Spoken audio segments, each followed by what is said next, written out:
Ladies and gentlemen, your hosts, Michael Wilkes,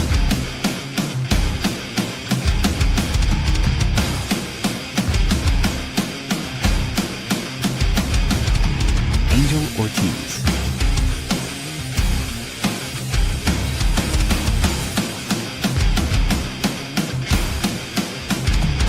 Dr. Chad,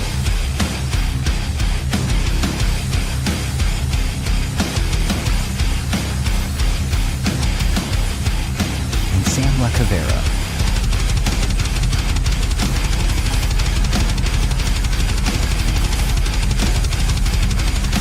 Go check out beardedbrowns.com and be sure to like, follow, and subscribe. Enjoy the show. Yo, that intro was killer, man. I had to pick up my guitar and play along with it. Let's go. As you can see, ladies and gentlemen, we got the energy. You would never thought we were 0-2. We got the energy like we're 2-0. We're leading the division, and we're coming hard today. You want to know why? Not because me, Chad, and Mike. It's because we have a special guest. It's one of my favorite podcasters. That's right. Favorite podcaster. His podcast. Yeah. Don't be looking around at you, man. You might one of my favorite podcasters. I listen to him every day from 7 to 8 on Thursday nights. Every night. You know, I'm in the chat talking with you guys. Host of the Superfan Addicts podcast. Ladies and gentlemen, give it up for Ray Show Dog. Is it Risby? Prisby. Hey, like the thing you throw, but with a P. Oh, Prisby. That is, Yes, sir. that is, yes. So Sound Ray, like a real fan there, Angel. And I am. Don't feel bad. Angel's strong has a lot of strong suits. Names Is not one of them. Probably not. Yeah, not. No, top of the list. I could give you some stats, but names I struggle with for sure. Hey, Angel, you know the old saying, you can call me anything, just don't call me late for dinner. I'm never Ray, Ray, only on Tuesdays, actually. Sorry, go ahead. yeah, because we have a show. Either way, Ray, give us a little bit of information about your podcast that happens every Thursday from 7 to 8. Give us the vibe, give us what it's like, and just in case someone has not tuned in yet. Right. So we do the Superfan Addicts podcast. So basically, we do all teams, all sports, anything that you're a super fan of. It could be music. We have super fans of everything. So we obviously, our niche is football, and my niche specifically is the Browns. But we venture out. We have Steeler fans. We have Eagle fans. We have all type of fans. We have basketball fans. We have musical fans. So you never know what you're going to get. So it's always good to tune in Thursday night, 7 o'clock, just like Angel does for the most part. Every week, man. Let me just say this. Angel is actually a fixture on our show because he comes up with some really great questions that, and I could tell some of the guests that are on the show, they want to bring it up, but you look down in the comments and Angel done already brought it up. And then it pops up on the screen because we got a good producer and he knows if anybody shoots a good question, pop it up on the screen and we'll bring it up for everybody to see and hear. Yeah, Talk about. I'm a big supporter of Browns podcasts. I listen to them all. I watch them all when I can. When I don't have my kids or holding my newborn, or well, he's 5 months old, so he's not new anymore. But playing with my daughters, I even in the background, if I'm not in the chat, I'm still listening because I honestly love, especially if they're within arm's reach, like Ray, he's in Youngstown, right? Right. Yeah. So he's within arm's reach. So he comes in around and we talk face to face a lot. So it's definitely more motivating if you know the person to support. So if you're a Browns fan, please tune in live on follow him on Facebook. He's a great follow, great podcast. He has different guests on every week. It's a super fun show. That's Not what only you should that, call it. You are in the Pro Football Hall of Fame for being the Cleveland Browns' best super fan. Yes. Well, what it is, I'm the only Browns fan that's in the Hall of Fame. What you're talking about, but there's 12 of us total, and we have representatives from. We got Chicago, Detroit. Actually, we got 2 Chicagos. We got the Giants. We got the Bears. We got the Cardinals. We got my brother with the spikes coming out of his shoulder pads for the Raiders. Oh yeah, I don't know his name, but I got him. His name is Wayne Emery, but his violator. Oh Lord, he's gonna. I hope he don't see this because I can't believe I forgot his name. But yeah, me and him, we went in together along with Christy Brown from the Arizona Cardinals. So yes, I am a Browns fan, but it wasn't a Browns contest. It was just a national contest to find the biggest, best super fans in the nation. I'm assuming the reason why you won that is because you have so much of memorabilia since the 1960s, since you were born. Let me tell that story real quick. So, like most kids, we collected football cards. So I collected football cards in the 60s, and then you get to a certain age where the opposite sex starts catching your eye, and you're not really watching football and all that kind of stuff. So at some point, and it's usually like the 10th grade, you stop collecting cards, and you go on high school and everything else. I come out of the Air Force, and my son is like, "Hey, let's go to a card show." Now, up until this point, all I can remember, or I should say, all I have is memories of collecting those football cards. So I go to this card show that I had never seen or heard of, and the thing that I noticed right off the top, O.J. Simpson rookie cards were selling like $700, $800, $900, and it just so happened the year that I probably collected the most football cards was the year O.J. Simpson was a rookie, and it seemed like in Youngstown every other pack I pulled an O.J. I bet I had over 30 O.J. cards. So my mind is thinking, well, wait a minute, hold it, $700 times 30. Hey, wait a minute. So I run to the phone booth because we didn't have cell phones yet. The phone booth. He's that old. I said, "Hey, Mom, those football cards, what happened to them?" She said, "Oh, they're in the back of the closet." I went straight there. As soon as I looked at the cards, I got sucked right back in, and that's really when my collecting really just took off. And that was 1989. Working at General Motors, so I had all this extra cash because we're working 12 hours a day, 7 days a week. You ain't making nothing but money. So that's when I kind of elevated my collecting status and was able to, get some of the nicer things. What is wait, this is the last part. No, my OCD, once I start collecting something, I can't stop until I get all of them. I'm gonna give you a quick look. See those bobbleheads? I started with one, and I kept collecting until I got every bobblehead, every Cleveland Brown bobblehead known to mankind. His house is legitimately set up as a Cleveland Browns museum. Yeah, it is. It's actually pretty dope. Someday. And all you guys are invited. So whenever you want to come through, come on through. I'm in Youngstown. I'll see you in about an hour and a half after the show. Question: what is the best piece of memorabilia you currently own? And I know it's a hard question. That's why I brought it up. It's and then we're going to get into Brown stuff. It's like saying, what's your favorite child? Trust me, it's hard because I got 3 of them, and all 3 I love Mine's dearly. not hard. Oh man, that's a Jim Brown jersey signed. No, right behind you. No, that's not it. No, and I have 2 Jim Brown gamers, and I wouldn't even probably.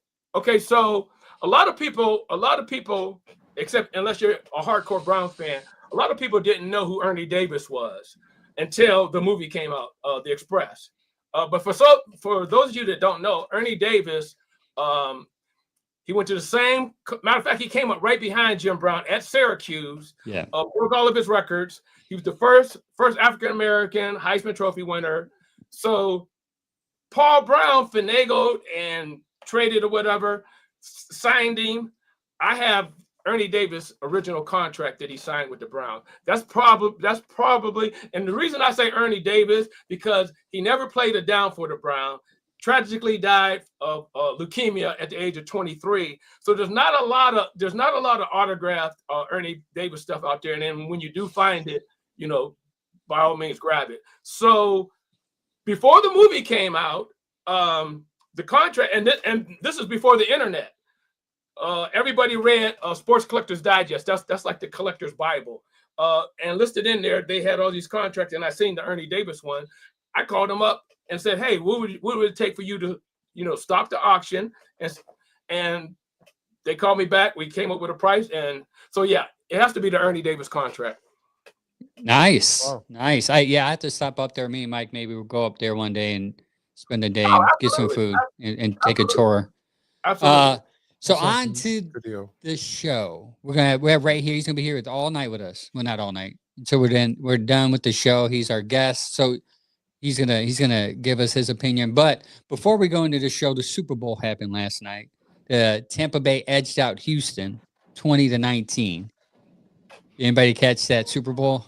With two previous Browns players. Yeah, it was a Super Bowl Baker Mayfield, Nick Chubb. because a lot of fans are acting like it was That's a the first Super time Bowl. I've ever seen Chad turn red, ever. Because fans are saying, my God, Baker had a great game and Chubb, we sure done let him go. Darn. Right. So I just want to know, what do you guys think of Tampa and that Houston game? You guys miss those two guys? I do miss them both. I especially miss Baker, but I do think it's funny because their performances were so irrelevant yesterday to the actual topic of today. Like, I get it. I miss Baker. The Deshaun thing didn't work out at all. We'd swap him in a second if we could. And Chubb, I've been saying all year, get ready for Chubb to be able to be a legit NFL running back again. But the reality is they both just had okay games yesterday.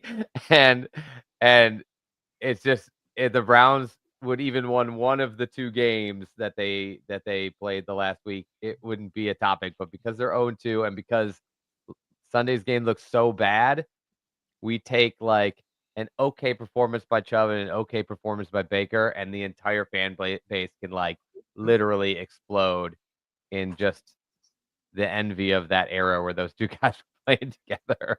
I feel different. It was like Baker threw for 400 yards and 4 touchdowns, or Chubb busted off for like 150, but like they were both okay. I still miss them. Baker more than Chubb, and I actually liked Chubb's was maybe one of my favorite players of all time, but Baker's the impactful player that would have turned this team around. Yeah, from this nightmare that we're in. How about you? I'm sorry. It takes 4 years for a player to develop, obviously, because that's when you become a vested veteran as well.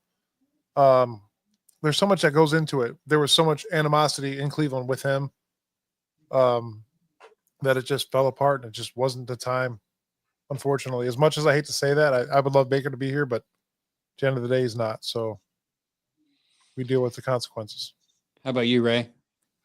Well, first thing first, that run that everybody was losing their mind out of, me with 2 bad ankles could have ran through that big ass hole, big old hole that Chubb ran through.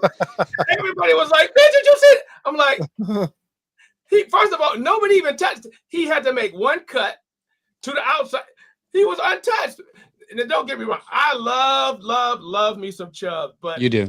It was just okay. And then as far as Baker, I'm gonna just say this. Even let's just say Baker would have progressed like he has in Tampa, but he's still in Cleveland. Tampa don't play Pittsburgh twice a year. Tampa don't play Baltimore twice a year, and Tampa damn sure don't play Cincinnati twice a year. So yeah, they are in the weakest league weakest division in football. But and I don't want to take anything away from Baker, but it was just okay. It was okay. Yeah, for me, like 25 of 38, 215, 2 passes blocked, 4 sacks. I mean, how many touchdowns did he throw? He lost a fumble, 98 passer rating. It was okay. It was okay. But one thing I am impressed, though, is that his offensive line is in shambles, and he seems to have 2 wins right now, in which you're on the road. What's impressive about this win is that you're on the road and your main guy on the offensive line is out, and you still somehow come up with a win, last-second drive. And I think that's why our fans like it. They're like, oh, that could have been us, last-second drive, Baker.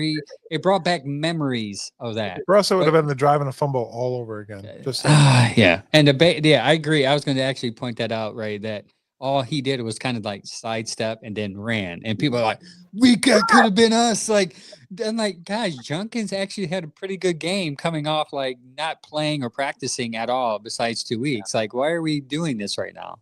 It was weird. We'll get to him. We'll get to him, but I think Yeah. that's a worthwhile thought process of like the difference between the two is we don't have Chubb, and now we have Sampson and Judkins duo. Nobody's complained. Have you heard anybody complain about Kareem Hunt this season? Last year, all we heard was like, we don't have Kareem. Why don't we have Kareem?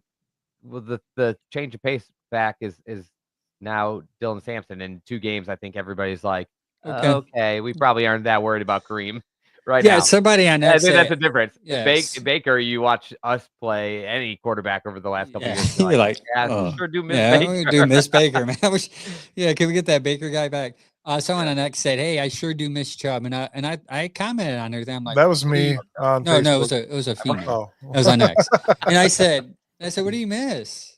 I mean, I'm not trying to say I don't like he's insignificant. Like he was significant for the franchise for what he was, but you have 2 young running backs that are just now that are going to be as good as not as good, maybe do good enough to be lovable.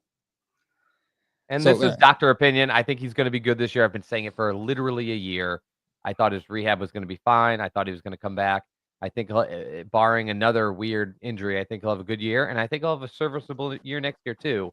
But we are moving on from a guy at the end of his career is a very different thing for me. I mostly am just nostalgic. I like him. I wanted him to be one of the guys to just end his career here, but in the end, he'll retire a Brown and it'll be fine. He'll be in the Ring of Honor. It never went the way we wanted to after that whole series of injuries, but yeah. Anyways, I thought that was a great way to open just because like what a stir 2 okay games caused the Browns fan base because of how bad we were on Sunday. Like, my God. So real quick, Cincinnati did bail us out this week on Sunday. They beat the Jacksonville Jaguars. Burrow's hurt for that. Burrow's hurt, and they still won. Mm-hmm. So that helps.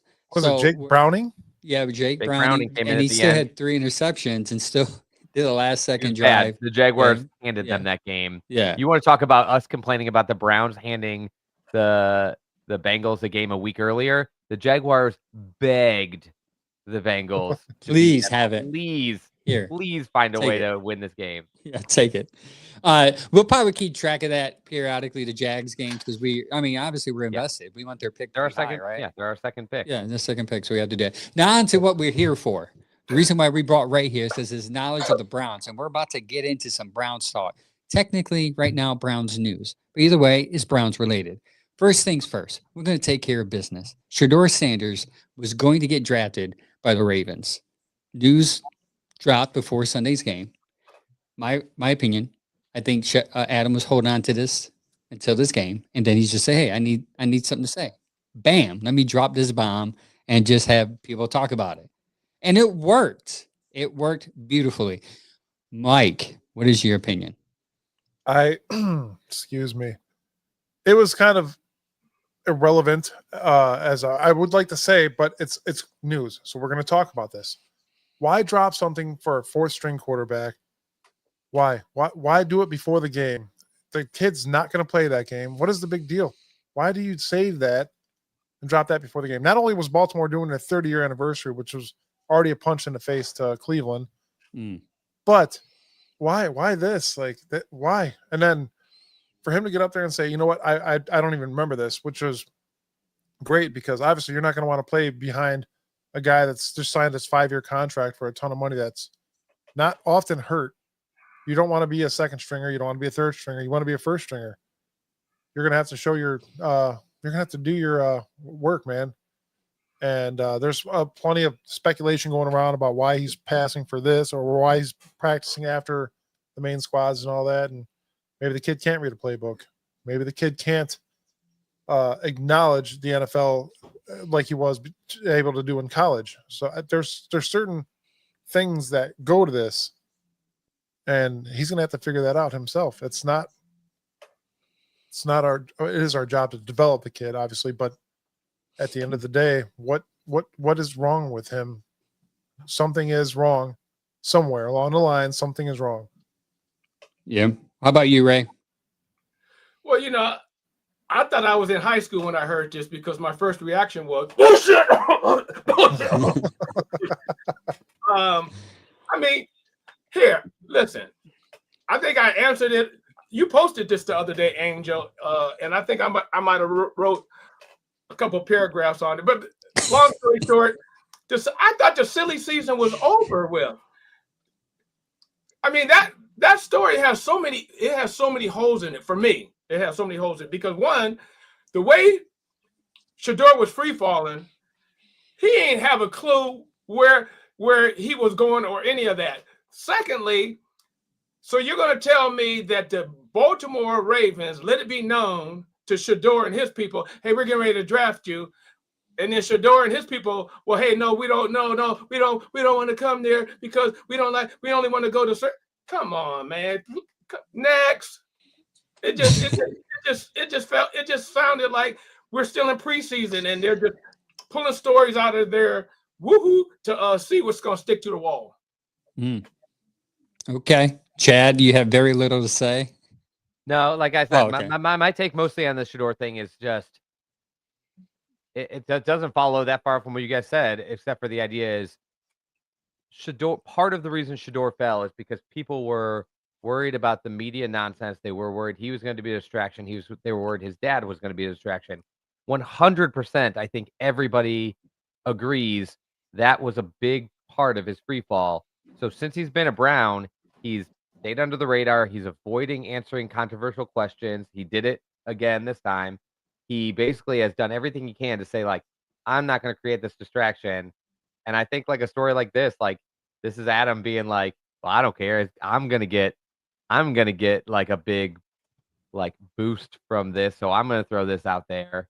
And it just opens it up to the distractions that he's worked so hard to like step away from and show that he's not going to be a part of. And that's why I get frustrated by like all the national or radio media like blowing up his spot because he clearly doesn't want it.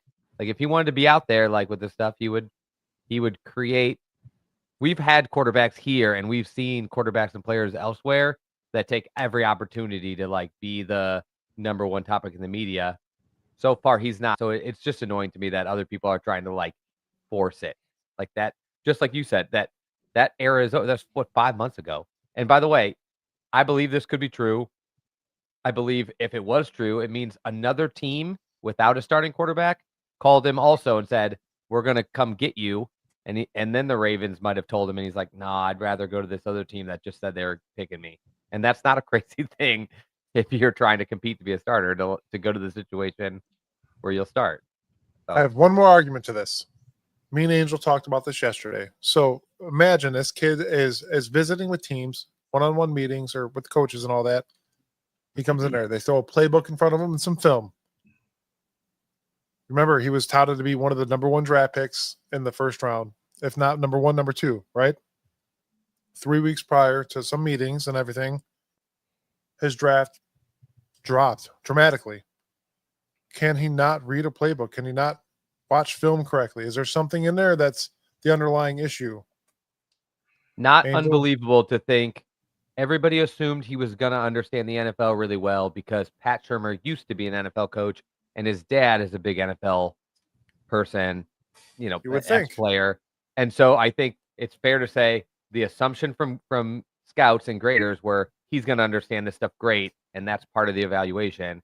And then they actually got him in the room, and it was like, oh, he's just like any other kid that played a wonky college-style offense. He doesn't really know the NFL offense. That's not what he's been doing.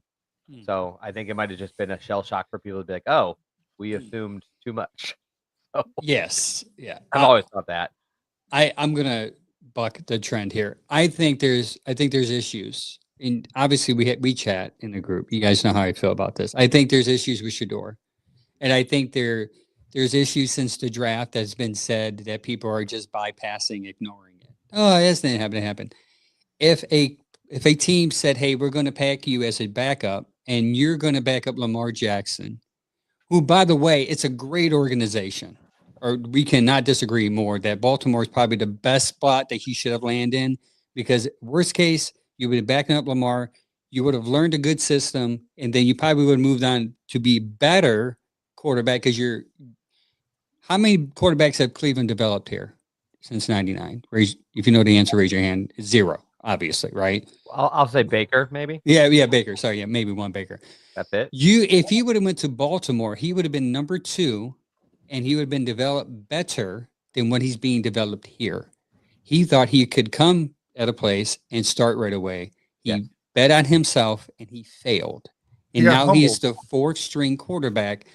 And by the way, reports before this, probably what triggered Adam to say this, was what happened Friday when Tony Rizzo said he's not even taking scout team reps. Bailey Zappi is.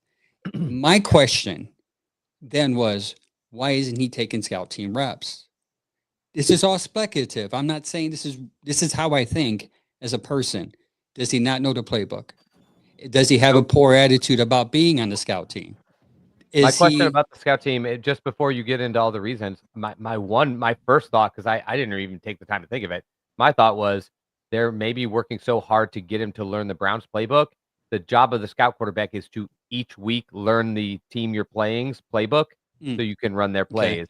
And if your biggest worry on Shedeur is like, oh, we've really got to catch him up on our playbook and how to run our offense, maybe you don't want to be like, this week you learn the Ravens, last week you learn the Bengals, next week you have to learn the Packers. It's great football knowledge, but it's like, if we want to know how good you are, don't want to overwhelm them. Yeah, if we want to know how good you are at Browns football, and we might have to know in the next year, we better focus only on Browns football. That was my didn't Zappi wasn't he the scout team guy last year too? Yes. Yeah, I mean, he's been around for a couple of years, and now he's not a veteran, but he's been around. Maybe he just knows a little more football. He's been on like 4 teams. I don't know. And then there are reports saying that they've been keeping him after doing 8 to 10 plays to catch him up. My question is, if that report is true, why are we still catching him up? Yeah. That's my worry. That's my I don't red discount flag. any of your worries. I don't even discount the worry where you're like, does he have like, is there like, I think all your worries are pretty much valid. I guess I just didn't think that deeply of it. And I was just more thinking of like, and they don't want to throw new stuff at him. Yeah, it stems from the last game and his attitude after the fact that he couldn't get any plays. That looks bad. So am I speculating, Ray? 100%. 100%. I'm a speculator right now. I'll speculate all day about this. Yeah. Until I see him and get on the field, I'm going to continue to speculate. Is his attitude poor? Is he not learning the playbook quick enough? And obviously, and I don't buy on the fact that the Browns are holding him back and they don't want him to be successful. They need a quarterback, whether it's Dylan or him, to be successful. If not, this regime is going to be gone in a year or two. They can believe in Dylan all they want. If he breaks his ankle in his first game, now you're counting on Shedeur. Yeah, exactly. And so, like, if they believe in Dylan more, which I think a lot of us believe, that doesn't mean you still don't want the next guy to be as good as possible, because you need that. No, but what it does mean, though, is because Dylan was their guy, they're going to give him every opportunity. Oh, 100%. And that part makes sense. This is the guy that you wanted, and oh, by the way, Shedeur just happened to be there, so we took him in the 5th. So, yeah, 100%. Yeah, and also too, the way he answered the question made it even worse for me, because he didn't deny it. He should have just said, "Listen, that's not true." What if it is true? What if it is true though, and then he gets caught in a lie? That's why he didn't say it. That's why. Yeah. That's how I know it's true, because he denied it. He dodged it. He didn't deny it. He's denied many things with reporters. Nope, that's not true. Nope, that's not true. He didn't deny it. He did what my kids did. Yeah. So it's true. I think he could have been better in a better situation in Baltimore. He probably could have been I don't know if Cleveland could develop I think your idea was spot on. He bet on himself and he didn't get it. I mean, and I feel bad for the kid. I go to Baltimore, I'm a backup. If I go to Cleveland, I can beat out Joe Flacco and Dylan Gabriel, and he didn't. He didn't. And the thing is, like, I hope he's my quarterback in 2 years, because I love the kid. We're fans of him. But just hearing this stuff is like, man, it kind of like lessens like the opportunity for him, because I feel like if any of this stuff has happened behind the scenes, And the organization's great keeping secrets. This isn't the old we may never old know. Browns. Oh, Yeah, yeah. we will never know. They'll keep may it. never They'll know. keep it to the chest, which is credit to the organization. Back on to the next topic. Ray, you want to say anything else or no? No, I'm good. Okay. Yeah, let's move along because Ray's Seven. young, but Six. got an early bedtime. Yeah, he does. Young. So Kevin will open up with more of Junkins in the next coming weeks. He had 61 yards, 10 carries against the Baltimore Ravens, 30 yards on his last carry, I do believe, 31 yards. He looked even better as the game went on. And when they actually decided, hey, the game's out of hand, let's just run the ball. Because, I mean, it's a transitional process for him. Obviously, you're coming from the college to the NFL, and then with all the things that happen in the offseason, obviously put a damper on him being able to be with the team and being able to practice and everything, which I get it. But for him to come in for one practice and then do what he did against a pretty dominant defense, I think once he gets more reps in and gets back into gets acclimated more to the NFL, I think he will be a key piece of this offense. Ray? Well, I mean, I definitely think that Sampson and Jerkins could definitely be another Hunt and Chubbs, or even a Mackenbiner. I like the combination of the two, lightning and thunder, or whatever you want to call it, because Sampson is definitely a pinball machine. I mean, he's like bing, bing, bing, gone, and then Jerkins is just going to be a workhorse. So, wait a minute.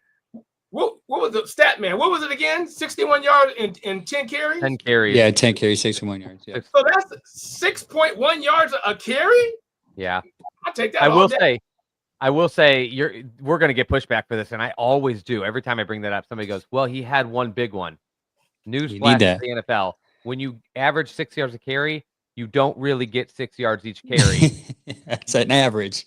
The reason Derrick Henry averages 5-point-something yards a carry over several years is because about once a game, he busts one for 25, and it makes up for all the times he got caught at the line of scrimmage. That's all the time. So people throw that at me all the time. Yeah, They're I like, hate well, he that. had one for 30, and I'm like, that's what you want.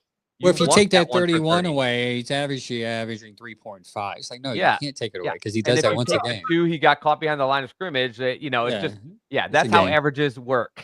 So Chad, growing up watching Jim Brown, you always same thing you're talking about. Those guys. Well, he only had 100 yards because if you take away that 140-yard run and then you take away that other 30-yard, but he does that every game. What are you talking about? Yeah, He you want works that every game. That's called like an impact play. It's when running backs rush for more than 10 yards or a receiver catches a pass for more than 20. It's a big play, and it's okay to have a guy that rushes for 3.5 yards a carry and then breaks one for 25 yards. That is awesome. Absolutely. Yeah, I can't wait to see more of him, actually. Joe Flacco. I did not mean to press that button. I apologize. That's It what's worked. going to Nobody sound would have like. even noticed if you didn't say anything. That's what's going to sound like when Junkins hits Green Bay's defense this week. Let's go. On to Joe Flacco. He will, and Kevin said this right away, he will start against the Packers this Sunday. You guys are comfortable with that?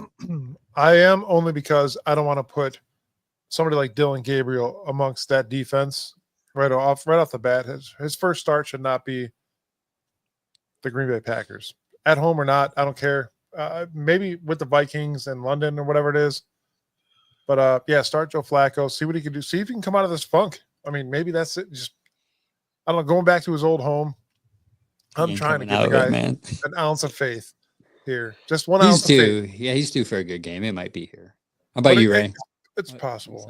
Yeah. Hey, I'm okay with Flacco starting because technically he won week 1. I'm just going to give him that one because he played lights out.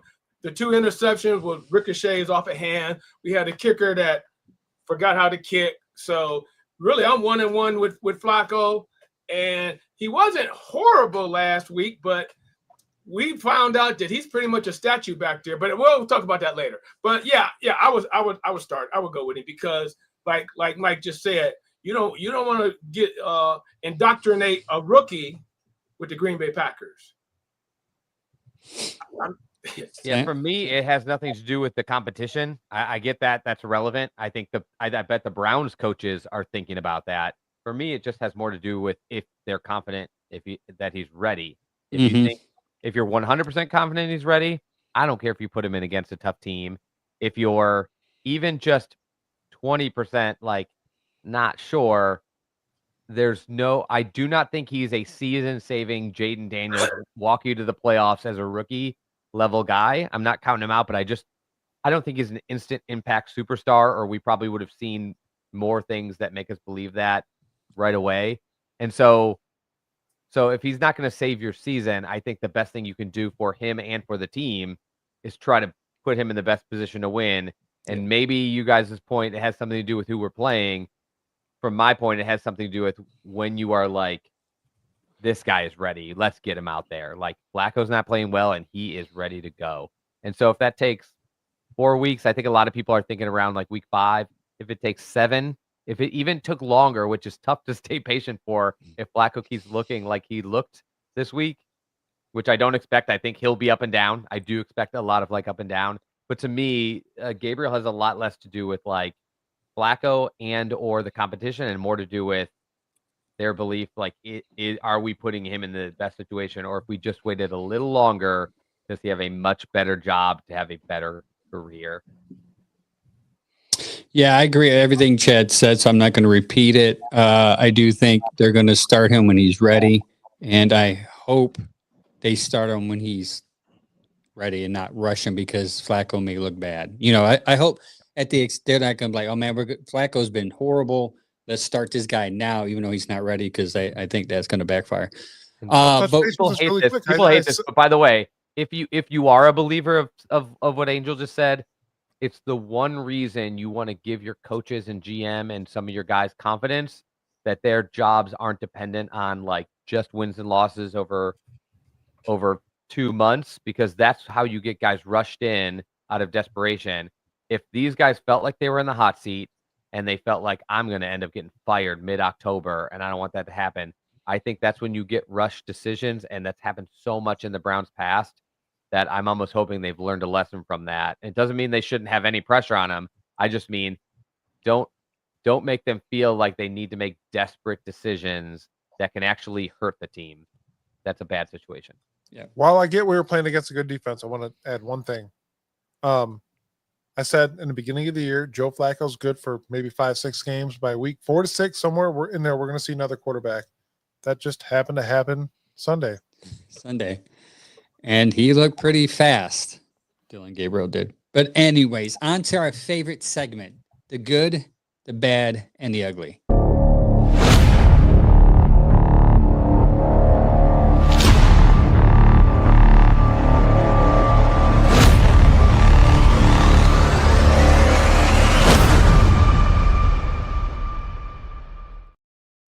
The good, the bad, and ugly brought to you by Lego Heads Barber Shop. It's located in Barrio, Ohio, 1344 West Bagley Road. Go there and get a nice little beard shave or, trim up, a fade, a little taper, whatever you're into, or go to the bald look like my man Ray there. Either way, Marlon will hook you up and it will be fine. Let him know that the Bearded Brown, you heard it from us, the Bearded Browns podcast. By that way, he knows that we're cool guys. I will be going there this Friday.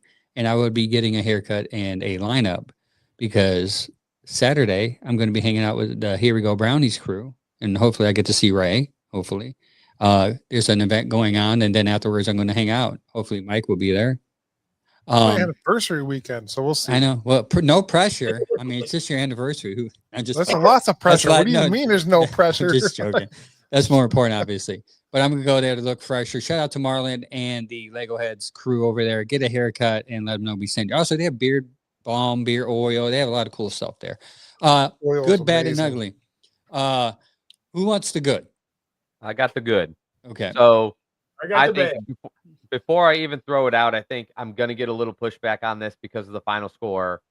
But yeah, we decided the good is this defense. And I will say, because I'm allowed to, and it's my rules, especially the first half of this game defense, when we got to see just before the offense kind of blew them up and put them into really bad positions.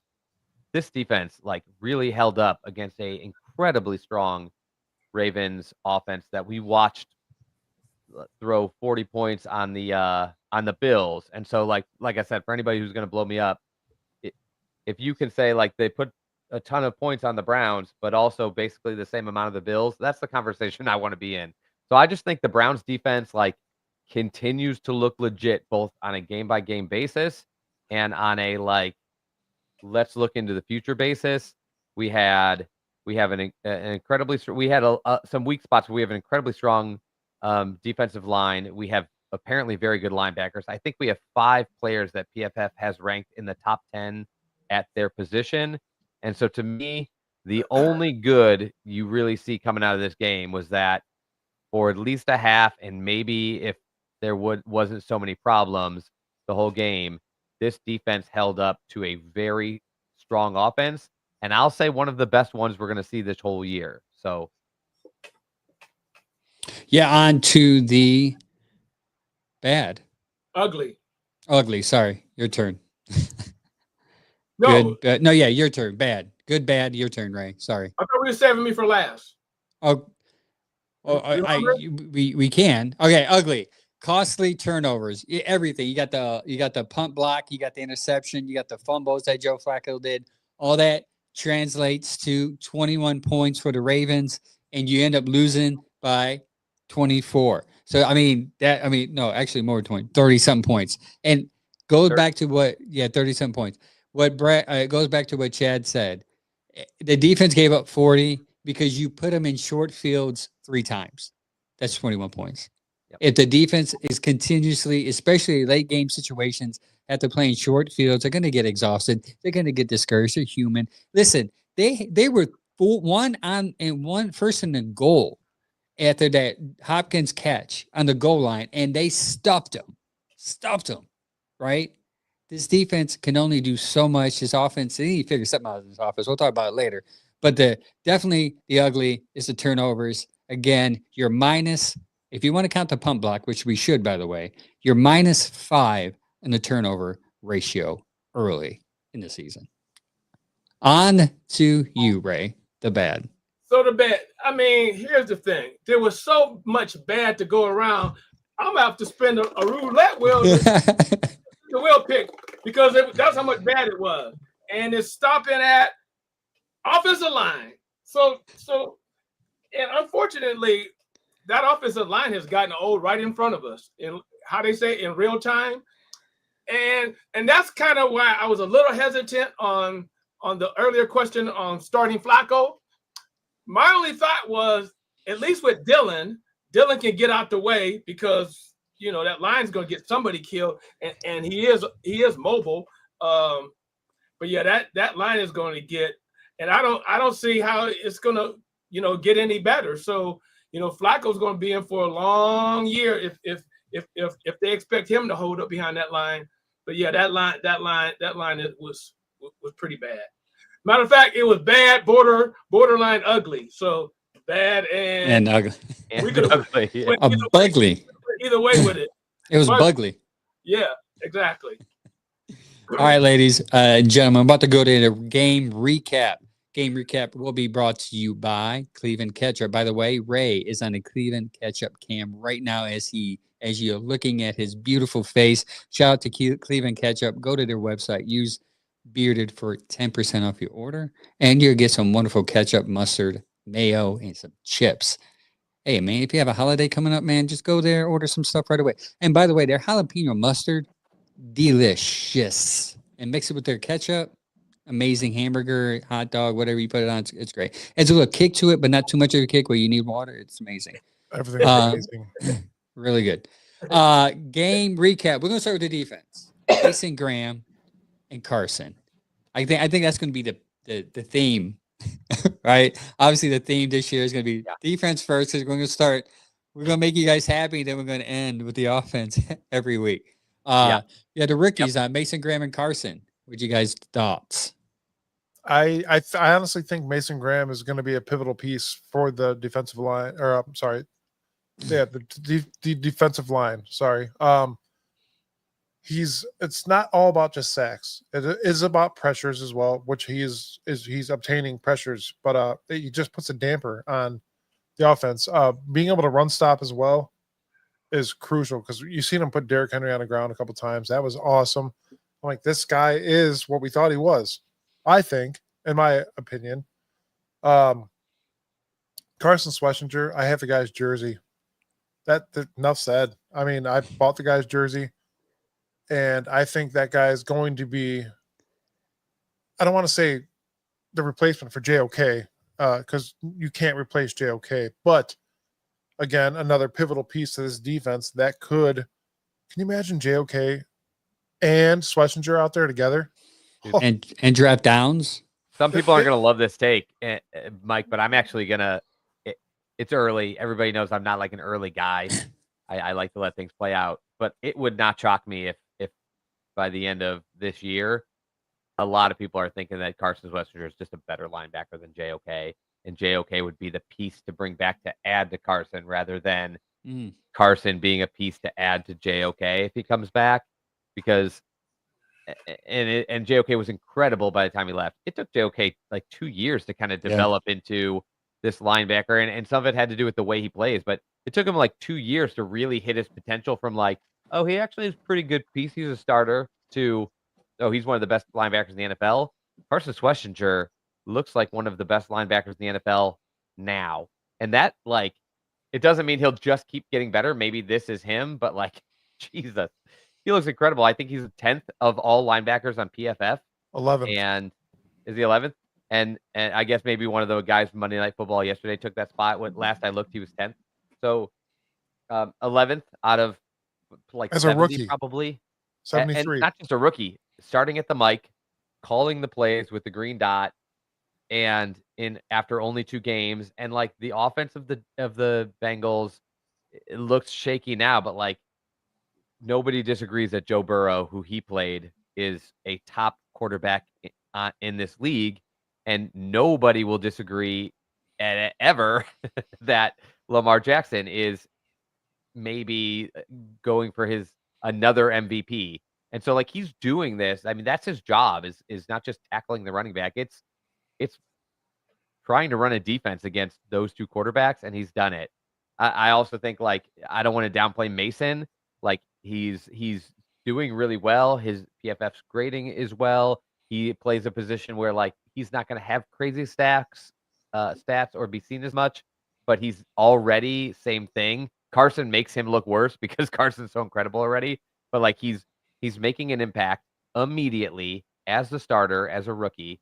And then the only other rookie I would like to bring up is Aiden Huntington, who again doesn't get nearly enough playing time to get like the stats or like the legitimate rankings.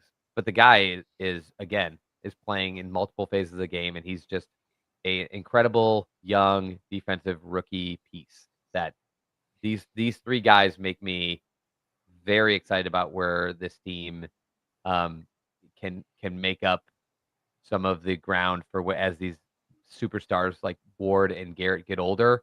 It feels nice to know, like, oh, there's some up and coming guys on this team that are the real deal.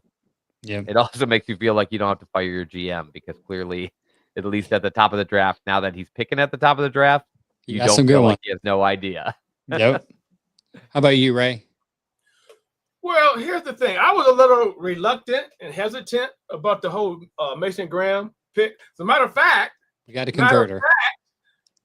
Draft night, we were standing right next to each other. Yeah. I was with you guys, but there was guys behind me. Mason Graham. I didn't even know who Mason. I had to Google him real quick. Like, no, I'm telling you, this is the guy. You hate Michigan that much. Story, and I was like, oh, okay, I remember him. And then when we traded down and then took him, so I was already, somewhat hesitant because one, he's from that team up north. We won't get into that. Mm-hmm. But I am pleasantly surprised because remember a couple of years ago when Schwartz was able to move Miles around like he's a chess piece?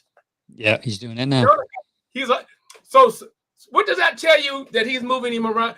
Mason can anchor that side by us. So you put them both over there. Miles ain't getting doubled.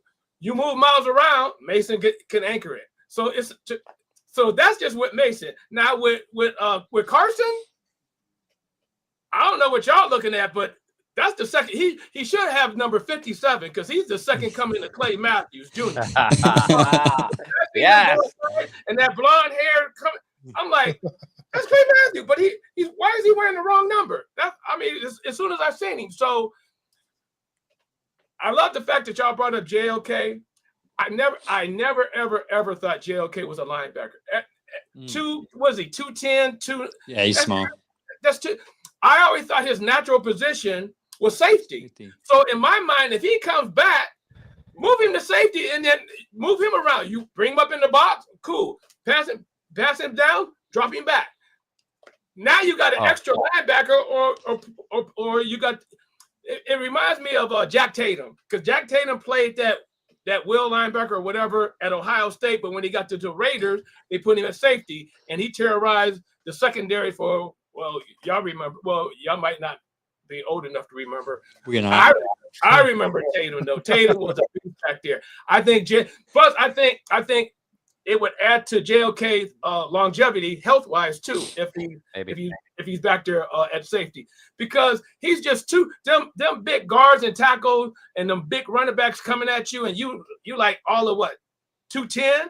No, you asking to get hurt in my opinion. So yeah. Let Carson play the linebacker. If JLK does come back, I don't think he's coming back because that neck injury is just, in my mind, it's just too risky to take a chance. One whack and then you're in a wheelchair. Well, how many? We got so many concussions on this team as well for a certain guy. That's crucial as well. So you got to take that into consideration for sure. Yeah. It's exactly. If he can come back, I think he will. If I was his doc, I would tell him, no, don't do it. But that's why I think he's not coming back this year. Right. Oh, he's definitely not coming back this year. Yeah. So yeah, linebackers, great. We obviously Mason Graham was my guy from the beginning. We have proof. Played a tape. I said Mason Graham or Abdul Carter. Then Mason Graham was my number one guy. I was excited draft night, even though somebody was next to me was a little underwhelmed. I think yeah, Ray, he's I think my it's guy. just different for us because like Angel and I were so high on Graham starting in like February. And so like I think we talked so much about him that when they made that trade back, we were already texting each other like it's gonna be Graham. Yeah. And I think the rest of Browns thinking they were picking second were thinking it was Carter or Hunter because that's who would have went if he went second, I think. I still believe it would have been Carter or Hunter if they picked second. But we had talked so much about Graham, I think the trade back was like, oh my God, is that the guy? We're about to get it. We're about to get him. Yeah. Ray, but here's me, Ray. To Michigan. Yeah. I didn't care. Nope. Back to our linebackers real quick. Hey, do you know who's the second highest rating linebacker on PFF? Second rated. Who? Did you look? I'm gonna go with Bush. Yes, Bush. Yeah, you look at it. Yes, Bush. I have seen it. I actually didn't know he was second. But last week I think think he was like fourth. So I was like, he's gotta be going to Bush. Yeah, he's so Browns are in the top 15 with 2 linebackers on rated as far as PFFs. And he had a great game. The reason why I brought up Bush had a great game. He was 2 seconds, and this is my problem with the defense. When the ball's in your hand, man, try to catch it. Our offense needs any bit of break that you can give them. Right. If it's in your hand, you have to come down with that. Yeah, another guy out of Michigan. That's why you can't catch. You know what I love about Devin Bush being so good? What? He was a Steeler and he was not good at all. And so it's really nice to not have the guy leave Cleveland and be good somewhere else. To have somebody leave somewhere like Pittsburgh, travel around, and then we get him, and then he's good. And honestly, you don't have to see PFF score. If you watch that game, yeah, he was everywhere. The they had on Henry, his name was on the back of the jersey constantly, and it's so easy to pick him out. So pretty easy to follow. And he's not the only guy. We had a lot of good players on defense, too. But I'm glad you brought him up because like I saw his name so many times, and I thought he's going to be up there again because him and Carson were both like top 6 last week, and they're both going to be really up there again. Yeah, Browns took a gamble on him and signed him another year, so they might look to lock him in a little longer after his court issues happen. On to the defensive line, Miles, and that defensive line. Hey Ray, what do you think about the defensive line anchored by Myles Garrett? Oh, that's the heart and soul of the team. Yep. I mean, when Schwartz won the Super Bowl, and Philly still has that same defense. All the pressure from the front four, linebackers don't have to blitz, so they can sit back and make plays. We got the same defense, and that defensive line is the heart and soul. I mean, y'all just said it. Aiden Huntington. Aiden As good as he is, I haven't heard his number hardly at all. So that means that somebody better is in front of him. But no, yeah, I'm loving that defensive line. Aiden Huntington is like another guy where you'll see on every single play that guy is there, like he's just there. Yeah, he doesn't have a lot of reps. I know he doesn't have a lot of reps yet. But when he does, he's there. Yeah. No, you're right. He hasn't had a ton of reps yet. Miles taught him the bend. You know how Miles come around that corner? Yeah. Oh my gosh. Yep. That bend is crazy. I seen him do that in the last preseason game. He came around that. I was like, wait a minute. I had to check the number because it's like, wait a minute. Only person I know on the Browns that does that is Miles, and here you got Huntington doing it. So let's those 2 or 3 weeks down at Miles' house helped him out. Let's talk about Miles. Get off the jump. Like that guy is insane. You know, you obviously get your 1 or 2 offsides or encroachments, whatever, but that guy is off the line so fast. I can't explain. Watching him this week, I focused more on Miles than I did anybody else, really, just to see. And man, his jump is perfect. I can't express how great it is to watch that guy work at 29 years old. Still got it. He still got it. Yeah, the line had 3 edge rushers in the top 50 in PFF, and their 2 interior linemen, Micaiah and Collins and Graham were top 50. Do you know that moving around a lot, and he's also he's playing everywhere. really well. Yeah, He's an inside player, but they're not shy about letting him. Same as you said with Graham, Ray. Like they're not shy about being like, well, we're going to slide this line around a lot, and he is just. He almost sacked everything Lamar they wanted. You wonder why a team as good as the 49ers who want to really compete let this guy go. They must be confident in some young guys, but like they let him walk, and good. Do you know former Brown? We drafted him. He is number 6 right now, PFF, as a interior defender. We traded him in the offseason. Number 6? Number 6 right now. If I tell you the team, huh? Is it Davis? Not Davis. Give me a team. He had promise. We saw sparks. Give me a team. College. I can't. Oh, I don't know. College. 6th? Yeah, I'll give you the team he got traded to. Jets. Not Elliott. No. Right? Oh, no. Hey, I'll just tell you for time. Briggs. Oh, really? Yeah, he's top 6. He's in the top 10 right now. I liked him a lot. I did. That's why I was brought only him surprised. The trade surprised me, basically, given his age. But I just saw the room. I mean, the room's obviously. Yeah, it was full because you had Collins. Dan, I forgot it right. Yeah. On to the most disappointing part of the team. The main. Let me rephrase this. There's 2 players on this secondary that ruined the game for us specifically, and we're going to talk about it right now. The secondary, Mitchell and man, who was the other guy? Cameron Mitchell. Mitchell for sure. Harden. Yes, Harden.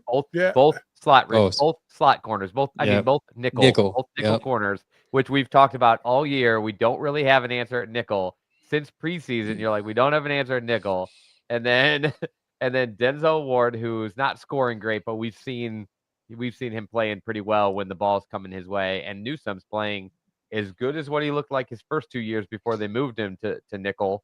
Yeah, he's top 25 and this guess week. What? That only helps when they're in 2 receiver sets, because as soon as they have a 3rd receiver out there, our nickel gets smoked, and Yep. they're not in the trading market to bring somebody in. And it frustrates me because that kid that played for the Steelers for a long time, I'm blank on his name, I'll think of it. Was You went out of practice squad. Yes, I know readily you're talking available, and we decided like no. about. And all year we're gonna have a nickel problem because I just do not know how these guys are gonna get better fast enough. Right. Ray, what is your thoughts on the secondary defense right now? Well, here's the thing. With all the pressure coming from the front four, you would think that it would be easier back there in the secondary. But like you said, once a good offensive coordinator sees a weakness, and we definitely have a weakness in with the nickel, they're going to exploit the heck out of it. So we need some help. I mean, once old boy went down in preseason, yeah, I mean MJ. Once MJ went down, it just seemed like it just messed the whole order up back there. So either you're gonna bring in somebody or we're gonna sink or swim with what we got. Yeah, and obviously they were a suspect because Board went out with a cramping. He played too, and he even looked at. Was watching him run. I'm like, man, he's slow today, and that's why he was cramping. So he left the game, and that exposed him. Like right when he left, it took him a little bit to kind of catch on, but once they started picking on those two guys, it was done, man. They just couldn't catch up to friggin'. They just in and out. He's there, boom, I'm gonna throw it to him. Horrible secondary game. Newsome, by the way, guys, had another good game. I know a lot of people for some reason wanted to get rid of him, but I think this might be a good time to sign him back. But we'll talk about that maybe in the offseason. They do it preseason. I honestly thought they'd do it for the. Maybe he's playing so well because it is his contract year. Or he's playing in his actual position that he should be playing in, and not inside. That's what I think. I don't think he's a nickel corner, and I think if you're thinking about bringing Martin Emerson back, you better also bring in a nickel because sliding him to nickel just makes him mediocre. He's immediately better on the outside. So, yep, I agree 100%. On to the offense. Our wonderful offense is ranked number 30 right now in the league, which is we're okay there because that's the last couple of years we've been 30, 32, yeah, so we're fine. Old hat. 30, we're 30. We're raising up a little bit, guys, raising the standard. On to the guy that is the most important position in the NFL. Joe, everybody wanted him to play over Kenny Pickett, Flacco. And yeah, you just had. I'll bring it up. I have a guest on. I have a guest on. I had to bring it up. Joe Flacco, he knows how to throw the ball deep. Hasn't thrown the ball deep yet. Joe Flacco has a cannon. Joe Flacco is going to give us more wins. Joe Flacco, who sits there as a statue, has no mobility. Kenny Pickett does. We still probably would have been 0-2, but I think either way. Joe Flacco, 25 for 45, 199 yards, completion percentage of 55.6, sacked 2 times, 1 interception, 1 fumble, and a lucky tip pass to Cedric Tillman for a touchdown. What can we say about Joe Flacco, guys? Who wants to start? Said it. You just said it all. I'll go first real quick. I called a new quarterback because I said he's good for 5 to 6 games, and that's about it. Obviously, his age is catching up to him, and there's a time where you just got to hang it up, and this might be it. I hope he could totally redeem himself this week, but I'll be at that game as well. So are you, Ray, as well, right? Absolutely. So I'll meet up with you and buy you a non-alcoholic beer.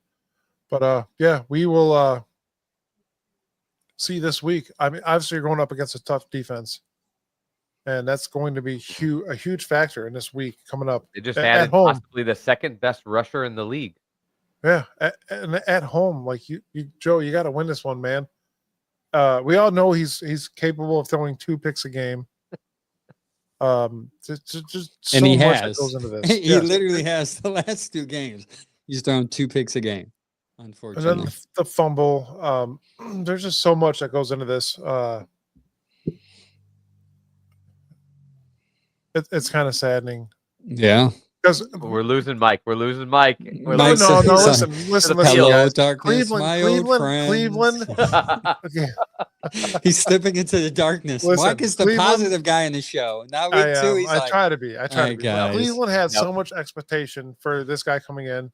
We begged for it. And we got it. We got exactly you what we asked did. for. You did. I'm gonna tell you. Hey, I'm You Angel, gonna tell you, guys. Angel, we didn't. You We didn't beg guys. for it. A lot I of didn't- people I'm saying said this is Cleveland I fans literally begged said, for it. guys, he's not going to be the 2023 Joe Flacco. You don't know that. I know, No, I know, do, I know 'cause he's not. Indy But I showed me that. also listen. I also said that he's good for You did. 5 games. You did. 5 Here's the problem. games. That We is don't know it. which 5 those will be, and I would guess they're the 5 against losing teams because that's who he's been good That's the against trend. for the last 6 years. is Right. Well, his losing record now teams. is what? 21 and. Or I'm sorry, not 21. 7 7 and 21. Yeah. 7-22 Like I because he said, I lost. think Leading that. only Baltimore in one of those 2018. wins. I think only one of those wins since he left Baltimore was against a winning team, and that is the problem. He can keep you guys afloat. He can run an offense. He up top has that veteran mentality to like be a competent person both in the huddle and in the room, but he has not shown for 6 years the ability to beat winning teams or good quarterbacks on the other side. And like we always just refer to like the interceptions, and it's true, but the bottom line is he's played in 30 games for other teams since he left Baltimore, and he just hasn't won any of the games against good competition. This is the offense that's he's how we are supposed to be able to starting. work in. This is the offense he's supposed to be able to work in. According to it doesn't who? work. According to 2023. Analytics. According to 2023, Chad. People say it's the Ray, offense. I Ray, think it was just Grab him one of those playing guitars bad. behind you and write a song right now Yes. for Joe Flacco, please. Ray, Because Cleveland needs to hear Look, it. look, go ahead. look. I think the reason. So this is the reason. It's just like the Mason Graham thing. We just happened because me and Angel think very different on different things, but we just happened to both be aligned on Joe Flacco being only able to beat bad teams, and the Browns schedule was released, and I said all Oh, of the boy. bad teams are at the end. And That's not a great scenario for Joe Flacco, but I get what, and we've had this argument 1,000 times. I think their plan A was Kenny Pickett. I think Joe Flacco was, what if something happens to Kenny Pickett or we're wrong about him? We need somebody who can competently run this offense, and he knows what we would want to run, so he was valuable. And then, surprise, something did happen to Kenny Pickett. He got hurt, and he didn't get to play for an entire month in preseason. And so they had to choose between them, and they're like, we can't choose the one that we haven't seen at all play. So they decided to choose the one that and they he had won. seen a little bit of, and Yeah. they weren't going to get a trade offer for Flacco because people aren't looking to trade for Flacco. Because they No. know So that he is not Yeah. good against good teams. and they Ray, know they know he has no bounce back, and so it's like, yeah, you could trade for him maybe in season if you need a competent starter, but a team that's going to trade for him is hoping to get more longevity out of him. And again, I think that's why Angel and I approach this very different, because both of us have been saying the whole time, like, it would have been better if Pickett had worked out, and I think that's what the Browns really wanted, but it didn't. It didn't. Which is in, unfortunately. How about you, Ray? yeah. Ray loves Kenny Pickett. How about you, Ray? No, Ray's got to hate Kenny Pickett. Yeah. You see what these are? You see those small hands. Those are little hand- those are Mike little used to hands. have them. Mike used to have them by his stuff. My He doesn't have them stepson anymore. stole them from me, dude. Good. So my whole theory with Kenny Dirty. Pickett, You're doing him Wow, dirty, Ray. Ray. my whole theory with Kenny Pickett was he was the first one that we picked up because we were getting rid of our third string quarterback. So to me, it was third string quarterback out, third string quarterback in. Then Flacco became available, and then they said, we had a little better success with him. Here's the thing. If Pickett was the guy, why did they pick three quarterbacks behind him? Flacco and 2 rookies. If Pickett was the guy. That's the part that I don't get. I don't think you declare him the guy. I think you say, I see the scenario where this guy could be much better here. But it's still a question. We can't guarantee that. So we need like a plan in case that doesn't happen. And that's what I thought Flacco was their plan in case Kenny is the pumpkin that we thought that other teams thought he was. But I think they were hoping. I think the hope was we bring in Kenny. Flacco's a backup plan. And we've all said in the draft, we all kind of agree. They picked Gabriel because they're like, we really just like the guy. We want him in the room. We want him to be our backup at worst. And Sanders was not the plan. Sanders just fell. It's a and they're gift, I like, think. Yeah. fifth rounders aren't good football players. The only one we think could add a lot of future value is this one. So they just gave up what they had to get him. But no, I don't disagree. I don't think there's any calling like, yeah, Pickett was going to be incredible. I think just they were hoping they played Pickett through the camp and preseason, and they were hoping he would emerge the starter, and Flacco was in case he didn't, and he didn't. He pulled his hamstring. One more note on Flacco. One more note on Pickett. Like 5 quarterbacks went down in the NFL, and I know you can't count on that. I feel like the Browns are wishing they had held on to Pickett and held on to a lot more out of it, because he is much more valuable today than he was the day they got a 5th rounder for him. Because right now somebody's calling you with one of these quarterbacks down. Not the Bengals. They love their backup, and he's very good. Bounty, one of these other 4 teams would have been like, we'll give you a 4th because our season is probably Minnesota would have been one of those teams. Probably. I think Minnesota would have been the one. I could even see a scenario where they could see him working in like Washington. But yeah, I agree with you. Minnesota's the one where you'd be like, oh, he's a much better option right now with what we do. But we'll see. Because JJ McCarthy's a bum. No, he has a hurt ankle. He's hurt his ankle. He might not even play. That's what I'm saying. I'm like, I think you said you come in your rookie year, you're unable to play because of injury. You play a game and a half, and you're injured again. Yep. Joe Burrow now has become injury prone. A lot. Right. So you have to take that into consideration when you're thinking about these quarterbacks. I envy the situation that you and I had when we were talking about Joe Flacco and Kenny Pickett. And I'm like, you know what, dude? No way. And then Angel's like, bro, listen, this, and this, and this, and this, and this. And I'm like, all right, man, you're making sense.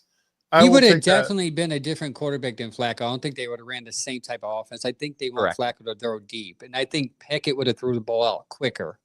And I think that would suit, especially the offensive line right now. I think this is why I think Dylan might be a little better because he'll get the ball out quicker. I also think the line slow.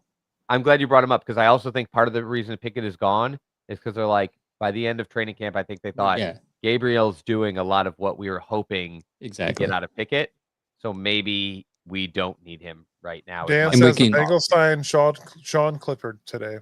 Yeah, and they actually signed somebody else. They signed two people. I love their backup. I don't think that. Yeah, he's a guy I'm already trying to get my hands on in Dynasty. Yeah.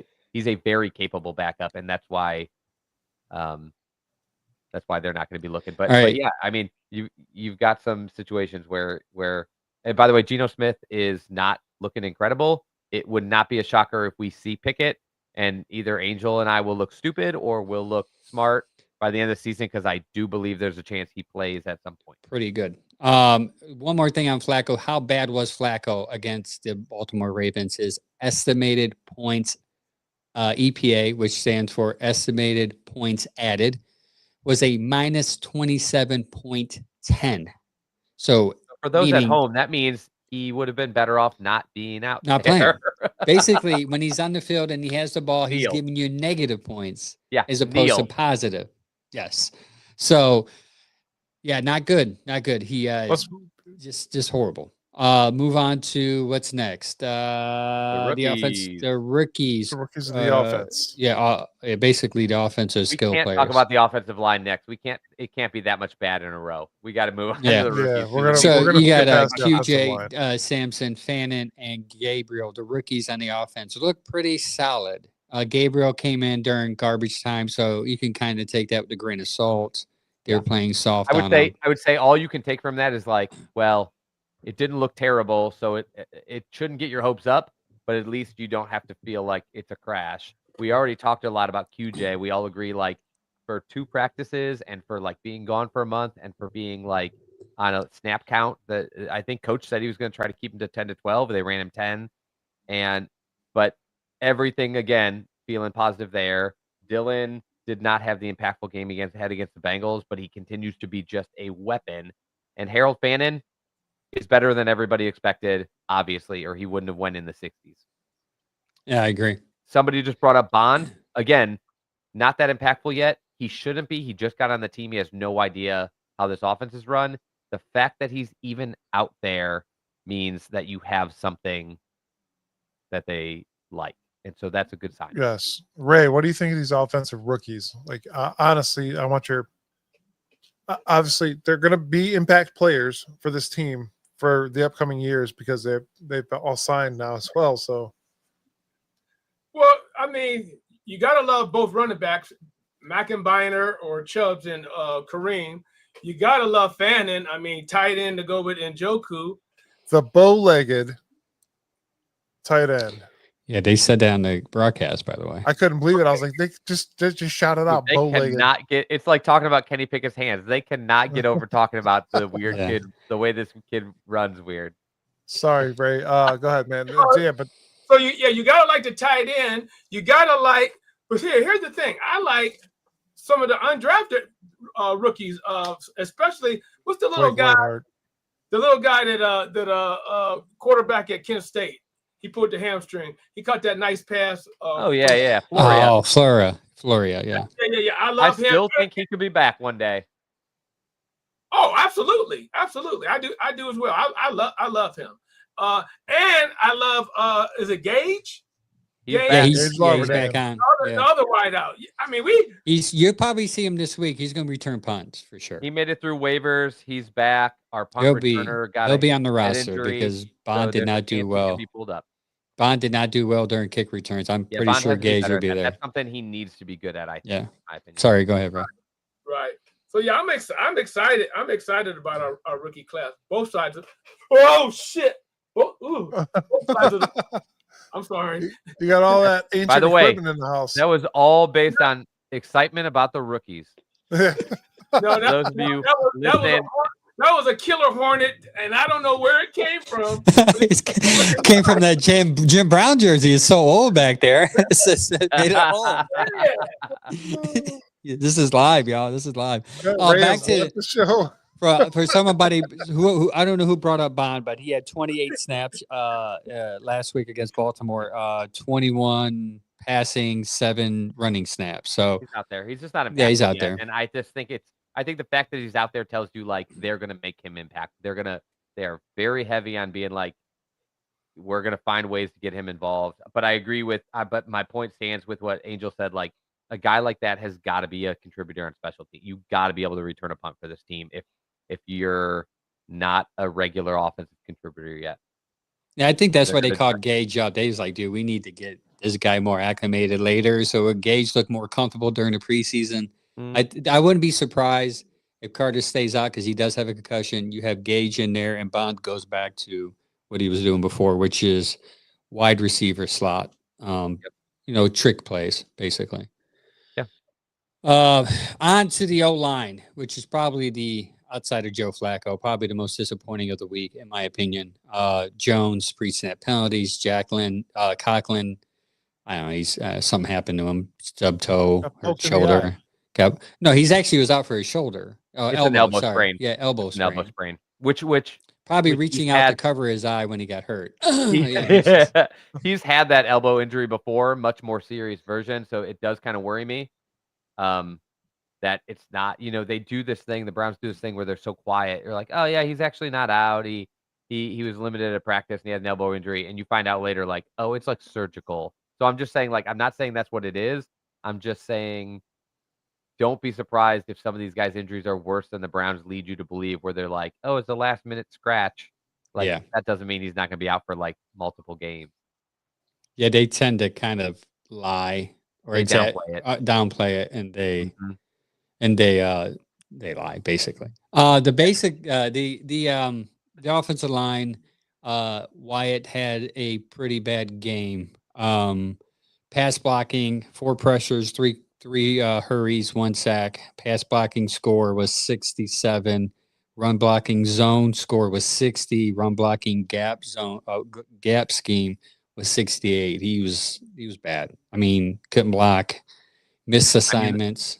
The positive side is Joel Bitonio and Wyatt Teller look pretty good again. They did against the Bengals. They looked good again this game for the most part.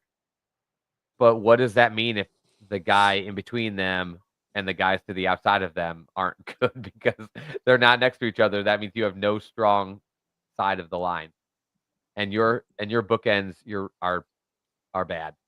Like those Yeah. numbers are astounding. Like when we'll go through those grades. That's bad. It's really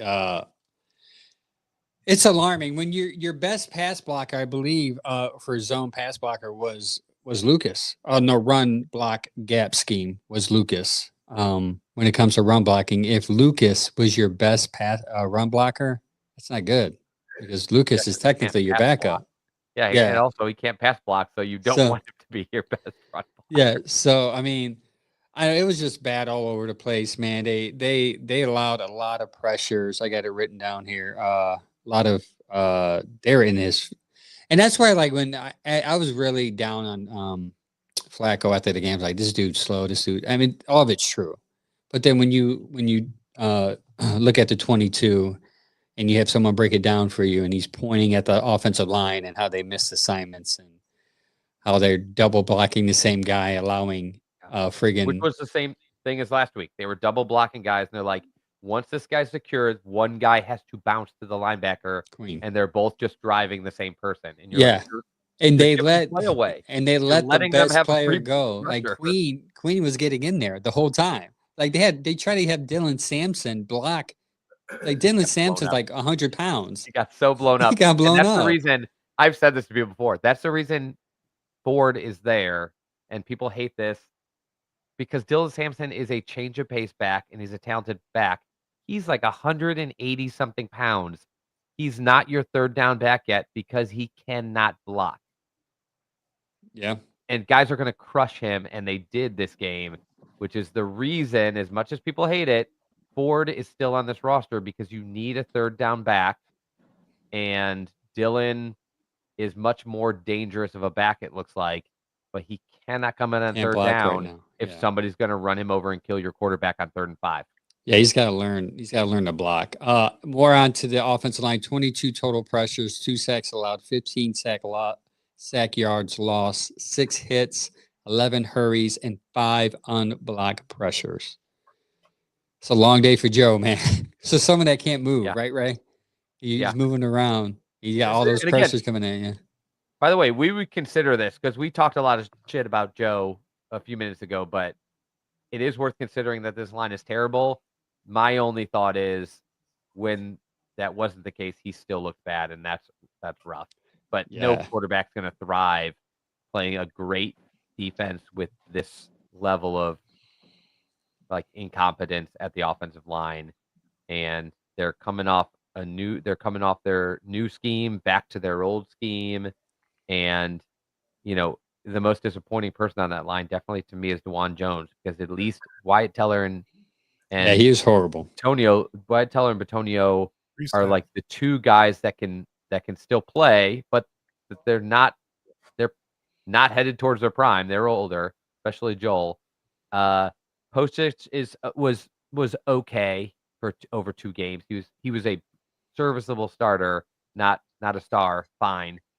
DeJuan Jones is terrible so far, and without Conklin, like Cornelius Lucas is only going to get you so far. The most disappointing one's got to be DeJuan because he had such a promising rookie year. Last year was marred with injuries and a terrible scheme.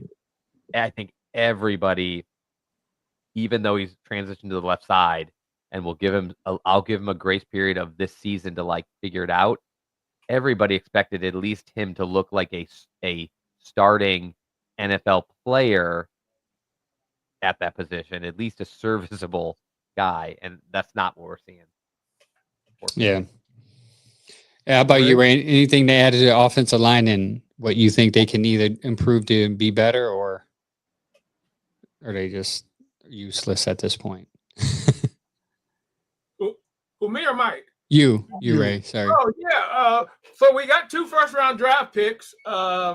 I would definitely draft a lineman with that, and then 2nd and 3rd round, I would probably take lineman. That's how you fix the offensive line.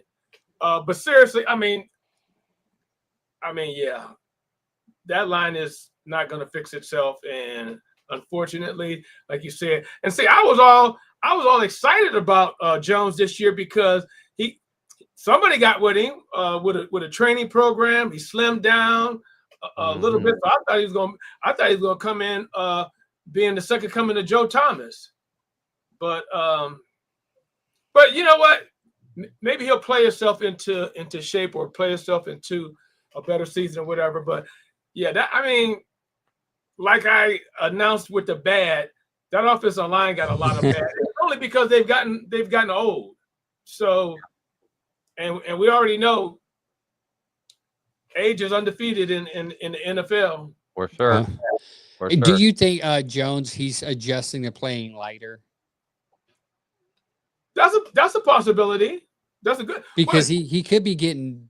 He probably so used to, you know how you're bigger, you feel like you're stronger, so much power. You're more solid. Like that's also, no one's gonna bunch me. Maybe he has to adjust the kind of, Not only that, that's a good point, but it's also moving to the left is a quicker position, and the right tackle slightly. You got to be able to do both, but the right tackle you can sometimes get away as more of a power position because you don't have the fastest rushers and you run to that side more. So you can get away with being big and powerful. Now he's got to adjust to technique and being quicker. And so, yeah, you might be right. It might be some adjustment to his new size and style of play and some adjustment to playing on a different side. And so the unfortunate thing is he's the only one on this line with the ability to improve because everybody else is kind of at their baseline or getting older. And so he's the only one you can have hope will actually develop and get better. Everybody else is at their peak. Yeah. Real quick, you guys want to hear something JOK just posted since we just talked about it? Get out of my head. I was just getting ready. Me and you're smart, right? Me and you're the same thing. All right, listen. This is what I wonder if anybody's seen this. Oh, I see everything. I in the eye in the sky, dog. Okay. JOK just posted this long ago. Now it's a poem. Okay. Well, it sounds like a poem. He's a thinker. So you gotta think about it from this way. Long ago, the people watched the star. One night that star seemed to have vanished from the sky. So night after night they looked, wondering if that light had died forever. What they did not know was that star had not ended. It was preparing for transformation. When it returned, it did not shine the same. It blazed with radiance. It marked the heavens. So too are some men who are out when the season begins. Their light is not lost. It's only preparing to burn brighter when his appointed time comes. Woo, chills. I got the goose pimples. Is JOK watching the show right now? Like, I'm about to we cry. just I'm about talked to about get it and he just emotional. posted that. Come on, Safety. guys. Come on. Put him at safety. I'm telling you, put him at safety. So, Oh man, guys, there could be. What if? Just hear me out. like a couple weeks. He's like, hey guys, I'm coming back after He bye can't week. come back this year. He's out. Oh, yeah, that's right. Yeah, that's right. But he He's can on come top, back yeah. next year. I'll be the only thing I'll be worried about. Ray brought it up. It's a good point. His weight. Has he been working out? Does he have to get that weight back, that muscle back? If not, maybe paying him to safety is a good idea, Ray. That's what we have on the show. You're a smart guy. From a That's rehab why I have you on the standpoint, even though it's his neck, I would bet he's nearly unlimited Okay. in exercise capacity. He was even at the Browns facility working out with them early in the offseason. And that is a fair concern because it's not just about what shape you're in. It's about your instincts, your speed, your your ability to bounce off a hit and shed and make a tackle. So there is kind of like a playing component. But from a rehab perspective, much like I said with Nick Chubb, he was incredibly damaged from that injury and surgery. But at a certain point in his rehab, it was no longer dangerous to exercise. So he could do crazy box jumps, huge 600-pound squats. Like just JOK may have some limitations, but I'm with like contact and stuff, but I'll bet you he is very close to unlimited with his weightlifting and like cardio capacity right now. The silent killer, man. That's so that weird. post. We were just talking about him and me and Ray saw it. That is nuts. I wish can't believe both of you guys just found posted that, up by the for way. that. Pay attention to the podcast. I was just biding my time Yeah, to read, I'm trying. but Angel jumped me, so it's all good. Yeah. I was like, I think it's impressive that you had it on the screen on your phone ready to go. Yeah, I was literally ready. I was just waiting for a pause, And At then the end of the day, Ray, you're better than Angel. Angel had to steal my thunder. He did, I too. should have. I should have. I'll just say I don't care who said it. That did literally give me Yeah. chills for a second because I'm like, if this While you guy guys were comes back talking, I next was year- reading. I was like, "Damn, I'm about to cry reading this, man. I gotta hold my hand. I gotta hold my emotions." You So know, listen, he must have said his name 3 times like Beetlejuice, and it popped up. yeah, that's why I say he's watching the show. Listen, guys, this could be the thing that the Browns needed to hear, not only for this year, but they're saying by 2027 the Browns will be a dominant team in the league. We obviously have the defense. We got some work to do on the offense. Obviously, Ray brought it up earlier. The offensive line needs obviously issues that need to be handled, and we got 2 first-round picks coming up.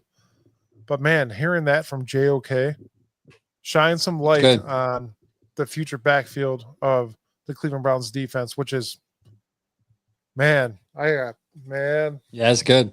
Good. Let's move on. We talked about Ford a little bit. He played, he came on third down. That's where he's good. Third down, receiving out of the backfield. They need it. I don't know about the running ability yet. I'm a little down on him right now, but either way, I'm glad Junkins is back. Receivers. Be down on him. He's not very good. I think my only Right point now. with him is he can play your third down back, and he has a role, and he stinks at anything else. So, like trading deadline. If someone needs a running back, would you give him up? Week 8? I would. Yeah. I don't think this season he's taken you the distance if somebody wanted him. But there was so much debate on like why is he even Angel's on this roster? crying. He stinks. No, my guy knows it. He just thinks that trying to be a lead back. Yeah, I agree. Also, traded deadline, Teller might be one of the guys if you're losing a lot, he might be a guy that they move on from because of contract year. Wide receiver drops, guys. This is the problem. We had 2. Judy has dropped the ball again. I'm hoping this is not a pattern for him. And I think Tillman had a drop. Not good. Not good. We need to clean that up, especially when what's crazy is it was 3rd and 8. 2nd and 8. Judy had the ball in his chest and it dropped. Next play, interception. Flacco rolls out, throws a pick. When you drop the ball on opportunities in which it can get you closer to a first down to continue drives, and you lose the opportunity to do that, and then you literally lose the opportunity and give a ball up on interception, that kills any type of momentum, if any, or any type of desire to continue. You know what the problem is though, Angel, right? They need glue on their gloves. No. Stick them. This is their they don't play in the preseason no more. This is their preseason. They're figuring it out now. I hate it. I literally hate it. That's actually a valid point because I'm glad I do have this in my notes. You brought that up. I'm glad you reminded me. Do you think Flacco's still trying to catch up with the reps because of the way they handle the quarterback competition? That could be it too. It's possible because we didn't see him in the preseason until the last game, maybe. I don't think so. You guys had so many practices before then with first. He had second limited teams. reps though, Flacco. Yeah, well, Flacco did, yes. But That's what I mean. If the ball's coming at you, listen, hear me out. If the ball's coming at you, your job is to catch the ball. No matter who's throwing the ball, you got to catch the freaking ball. It's that simple. You had a shot right at Jerry Jeudy, had a shot right at the numbers. Yep. NFL, that was an easy first down, but you dropped the ball. We've seen it numerous times with this team. Same with the defense. You have one job, tackle. You can't do that. But here we are, again, talking about the same complaints that we've had year in and year out, tackling, catching the ball. Where's the problem, guys? Yeah. Drops. They stink. So you had said, I hope this is not a trend with him. I'm going to say it is because this has been most of his career. Yeah. Last year, he led Had the a good league in year. drops. The only thing, he still ended up leading the league in drops. Yeah. The difference was most of them came early in the season, which is why I'm not panicked about him yet, because he and Amari Cooper had more drops than most of the rest of the NFL combined after 3 weeks. That just was a terrible start. And maybe some of it is preseason, maybe it's some other things. I'm not as concerned about the reason as the fact that we saw him do that last year. The difference was he got in a rhythm, and not only did the drops decrease a little bit as the season went on, even though they ended high, but he has a penchant to drop about a ball a game by the end of the season.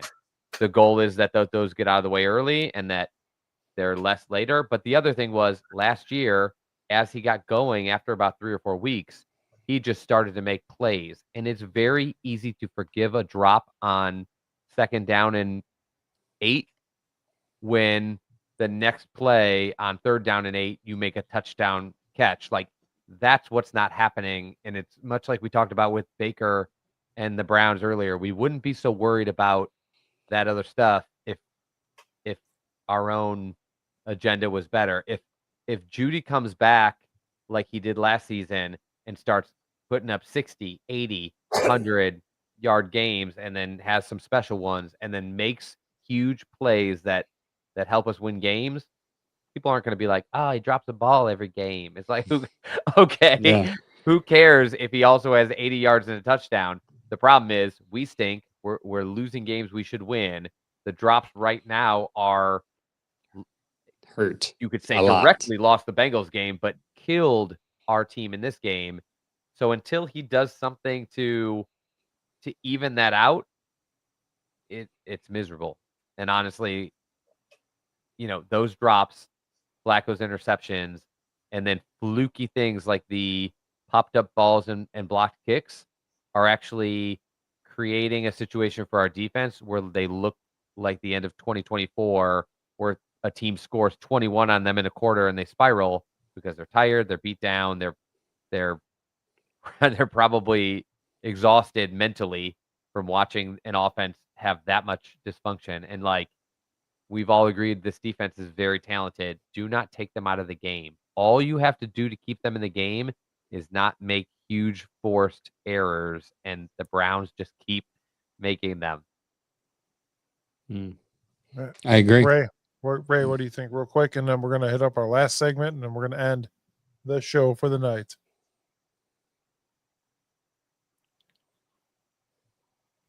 He doesn't even want to talk about this. I don't Yeah, Ray's just like, no, It's like- we're good. Oh, my turn. Oh, yeah. Sorry, buddy. What do you think about the receiver drops? Right, that's what we're talking about, right? Receiver drops. Well, actually, I already gave you my answer. I think they hold these guys out in the preseason. I mean, and I get that part of it because, mark my words, by the time we have a stadium built, the Dome, we'll be playing 20 games a year. I can already see it. So because of that, they're holding their starters out longer because it's like, well, why are we going to risk you in a meaningless game? So to me, it seems like the preseason is more about evaluation now and not really getting the starters ready, which, okay, if that's what we're rolling with. But if that's the case, then we're going to have to suck it up and have to just get used to these. Well, it's a lot of it. And just always remember, the defense always starts faster in the season. Yeah. Always.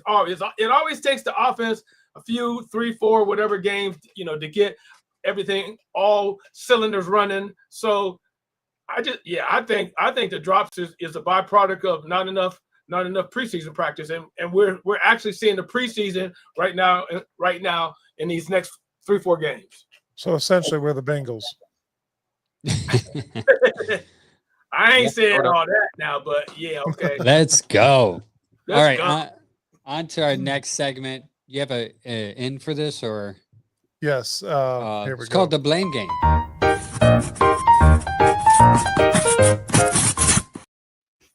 I actually like this segment. I hope it comes back after this. New one for tonight. If you had to blame someone for losing, by the way, the last 8 games in a row, who would it be? Kevin, Barry, Andrew, or the Haslam's? And, give us your why. Why not? Yeah. Dan says it's his fault right off the bat. That's our sponsor, the Bearded Bastard barbecue sauce. He says it's his fault. He's going to take it. So I'll take that. But no, we did put a pull up on Twitter earlier. And as of right now, the Haslam's are winning at 40%.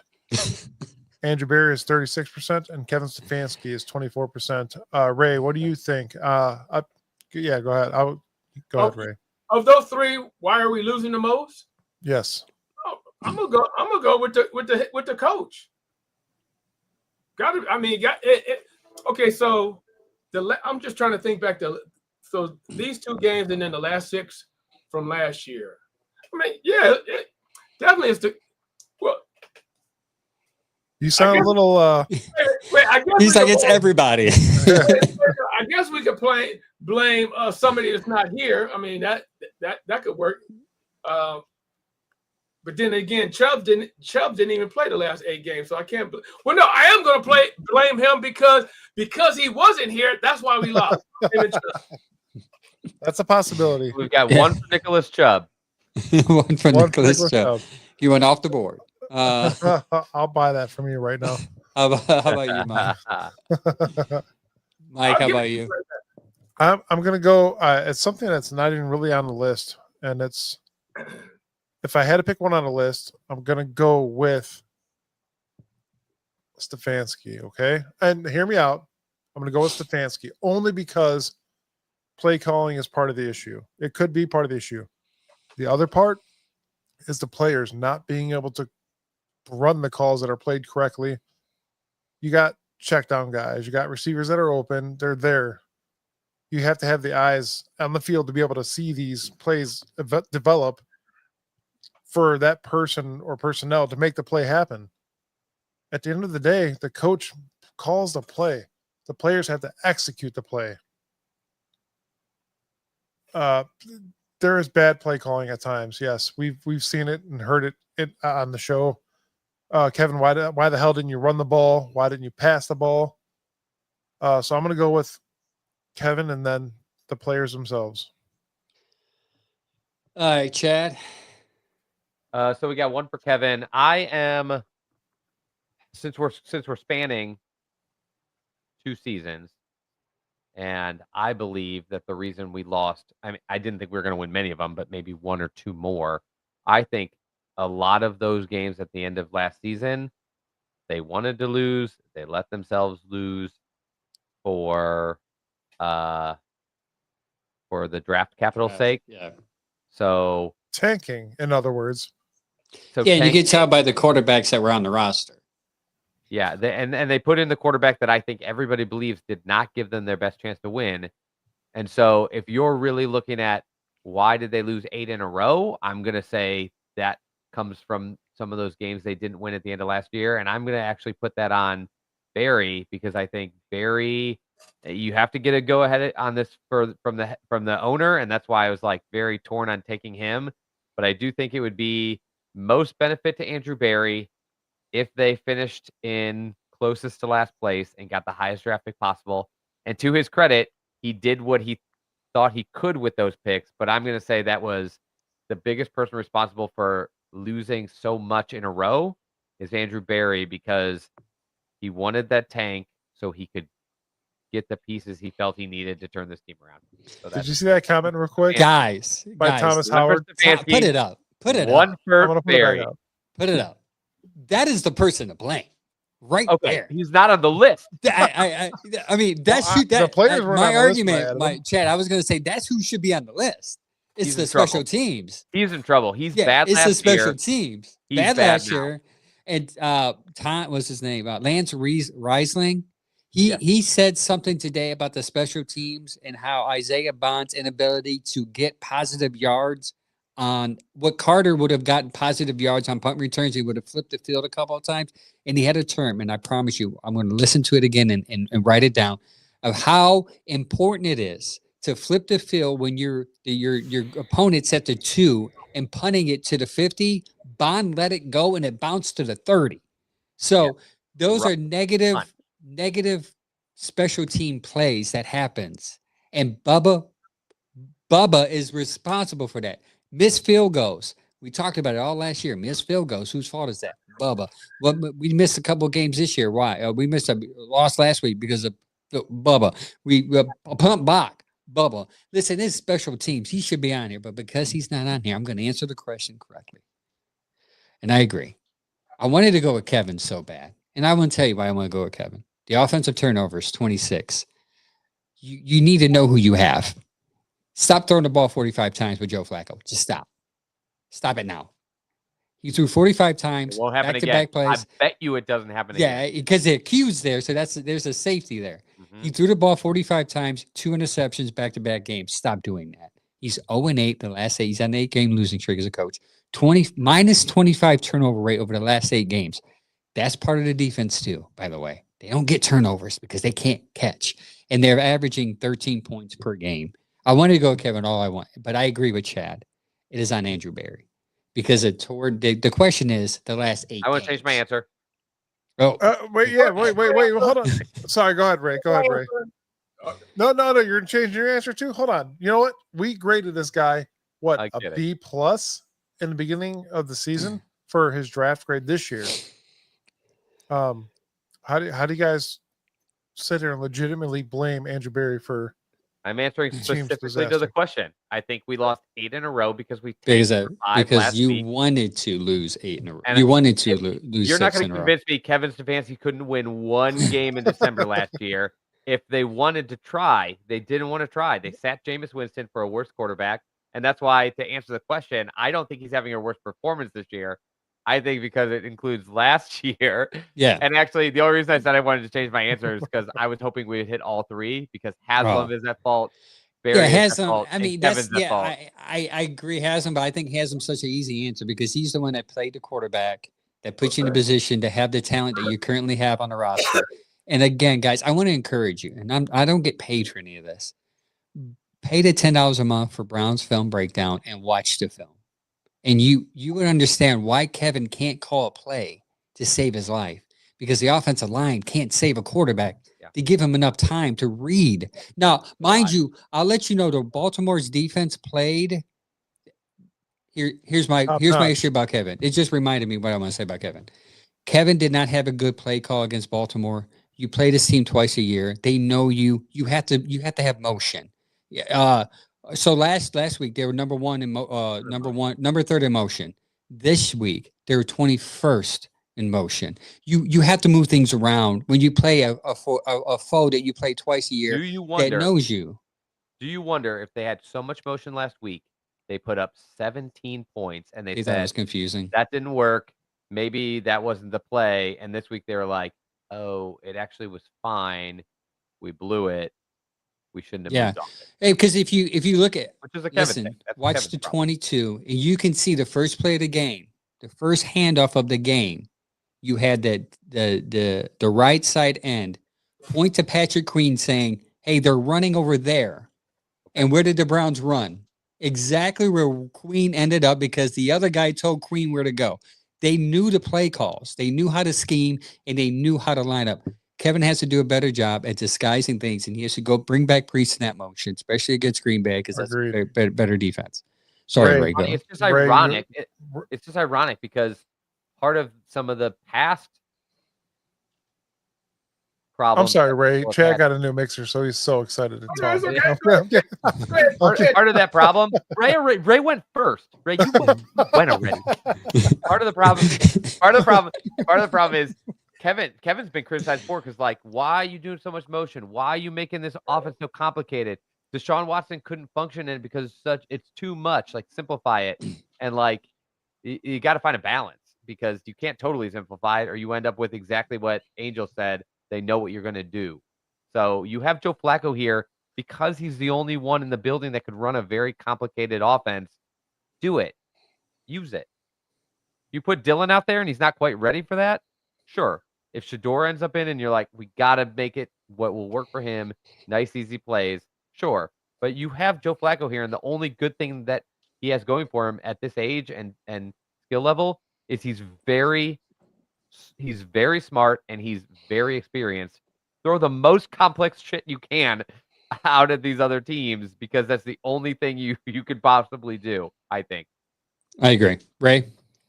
So I want to change my answer to from Chubbs to Stefanski because we already we know Stefanski is going to get that 4th and 1 and empty backfield. I'm like, who is that tricking? I mean, yeah. So yeah, I'm changing. I'm Stefanski, and I don't have my Stefanski mask. I'm looking for it. I'm not surprised. He has a mask. Yeah, I do. To me, it's all Haslam, and it's always going to come down to Haslam. But I kind of agree with Angel. Like you could blame Haslam is more of a problem for much more than the 8 games. That's more of a global Browns problem. Has been Haslam. Stefanski to me is the problem right now. He needs to do better because we're bad, and maybe Barry I only threw in because I think that was an active tank. So Yeah. I'll be honest with you The guys. true Do you guys answer is think everybody. Stefanski? Do you guys? Well, yeah, absolutely. But do you guys think Stefanski is the puppet of all this? What do you mean? This, Of course. the sideshow. Yep, I do. I don't know how you mean puppet. Give me another word. Is he the one that's sitting there taking all the blows and has to deal with it at the end of the day, no matter the circumstances? A little. That's what if you're not like a head coach executive, like very few teams Andy have. Reid. If Yeah, you're not Andy you're not- Reid, if you're not Mike Andy Reid or Tomlin, Belichick, who kind of Yeah. makes all the final decisions. yeah, you have to be. You got to be the one out there going in front of the camera every day after practice when Barry only has to show up 3 times a year for an interview. You know, he has to be there every day. They're going to ask him the tough questions. He has to be the one to like swallow it and not say the offensive line sucked. He has to be the one to say we all need to be better, including myself. Mhm. if So we're gonna before we win. end the show, do you guys think there's any coach that would come to Cleveland right now and say, "Hey, I'm going to boss this shit. It's me or nothing"? I'm sure there'll be a coach. I think there's one in the building. His name's Tommy Rees, and I think I'm more afraid of him going to UCLA than anything, because I think UCLA would be very interested in him because that's his alumni. I mean, he went there for college, and I think Tommy Rees was getting offers, and Tommy You Rees think is a this person would leave Cleveland, Ohio, to go to California? no, Who Chad. likes California? What kind of an idiot? No, I think if that happens, Haslam would be like, hey, we'll give you an extra money to stay here because we want to see how this plays out with Kevin. Because I think they'd be interested in Tommy Rees. I think he's a smart guy. I don't know. And by the way, to go back to Ray, and he said why Kevin going forward on 4th and 1. I just let you know. In last year, teams that went for it on 4th and 1 hit it 71% of the time. That's why 4th and 1 people go for it now. It's a new NFL. Yeah, The how many tush of them push. teams 4th and 1 with an empty backfield? Yeah, how big is your quarterback? 6'3", 6'4", 6'5"? The quarterback can get that. Tush push. No. You're in the shotgun empty backfield. Oh, okay. 4th and Yeah. 1. That's So I what made this point, that's what Ray. I'm talking about. Shotgun. I'm sorry. Great Okay. point. I omitted that part. I'm sorry. A great point. No, that's a great point because I made this point last season when we were in 4th and 2 situation, and you have an empty guy or empty backfield and you're in shotgun, and there's no running back there. What are you doing? Especially with somebody like Joe Flacco. Like, geez, Yeah, we you're know. not running the ball. Yeah, Joe's not running the ball. We don't have a running back. So guess what we're gonna do? A short little screen. Like Well, we did the all last reason week. why they do is they spread the field open when you're in shotgun, because you spread the field, you get Might curls work for Dylan Gabriel because he he gets the also ball might quicker. run, because he also might run too, though. Yeah, They can true. spread the field, and if he doesn't find somebody in 2 seconds, he might see a hole and think, I can get to that yard before the defender. Joe Right. Flacco is throwing it or nothing, which means Right, Yeah. exactly. Yeah, data does show that teams are going for it on 4th and 1. They're using shotgun because they feel it's more successful. plus And it Ray, is- plus it Ray. is- What do you want him to do? Kick a field goal? They can't. What do you want him to do? Punt? Apparently, all of a They sudden, we have can't the do best punter that. in the league. But now he's got like a sprained knee, and he had a blocked punt. So like, we can't punt, we can't kick, we couldn't run. So I guess they're just like, Hey, where's Justin Tucker? Where's Justin Tucker when you need him? he's Oh, there. okay. Yeah, he's there. He's somewhere. 10-game suspension, right? Yeah, He's yeah, I gonna think be- he's he'll going to be. suspended if he signed. So we couldn't Well, use him anyway. Everybody, before we end the show, I want everybody to give a large to Chad because it is dark as hell here, and he is in San Beautiful light. Diego. I'm That's honest. his and fault. He's Times, though, 6:30. It's gonna get dark. Must be nice. You guys Uh, actually get more. You guys, the sunset's later in Cleveland than it does Good. here. I'm glad it is. Thank you. Yeah. Take that, Chad. I'm envious Hey. of that. Yeah, before we go, I want to say shout out to my beautiful wife who actually stepped out of her comfort zone and started her own telehealth mental health business this week. Nice. She just dropped her website. Can I just pause you? Talk about a good time to start a mental health telehealth hotline in Cleveland. Yeah, exactly. No Exactly. better So time than right now.